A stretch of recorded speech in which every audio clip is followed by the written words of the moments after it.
দেখতে অবিকল ঠিক একটা আমড়াটির মতো। আচ্ছা, এই আমড়াটির মতো দেখতে ফলটার নাম তোমরা কি জানো? দাঁড়াও দাঁড়াও বলছি। তার আগে দেখে নাও আমাদের বাড়ির বাগানের ধান চাষ। আচ্ছা, তোমরা বাড়ির বাগানে সবজি চাষ হতে দেখেছো? কখনো কি ধান চাষ হতে দেখেছো? যদি দেখে থাকো তাহলে কমেন্ট করে জানিও। আজ ছিল অঘ্রাণ মাসের প্রথম বৃহস্পতিবার, তাই সকাল থেকেই কাজের চাপটা অনেকটাই ছিল। সকালে টুকিটাকি কাজগুলো আমি সেরে তারপরে স্নান করে নিয়েছিলাম, আর স্নান করে লেগে পড়েছিলাম পুজোর কাজে। সত্যি কথা বলতে প্রেগনেন্সির দিনগুলো আমার যত এগিয়ে আসছে ততই কিন্তু আমার মনের মধ্যে ভয়ের পরিমাণটা বাড়ছে। আর এখানে আমি একটা একটা করে পুজোর কাজগুলো এগিয়ে রাখছিলাম, কারণ একটু পরেই কিন্তু ঠাকুরমশাই আসবেন। আর এই ফুলটা কত সুন্দর তাই না? এটা একটা জেঠিমা আমাকে দিয়ে গেলেন। আর দেখো এখানে আমি ফলগুলো সব কেটে রেখেছিলাম।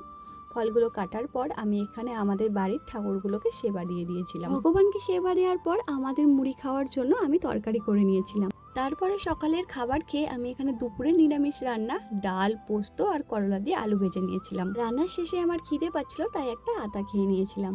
আর এই দেখো সেই ফল। আর এইটুকুনি প্যাকেটটার দাম নিয়েছিল 380 টাকা। তোমাদেরকে আগের ভিডিওতেই বলেছিলাম প্রেগনেন্সির প্রথম দিকে আমি প্রায় কিছুই খেতে পারতাম না, তাই আমি কোনো রকমই কিন্তু ড্রাই ফ্রুটস খাইনি।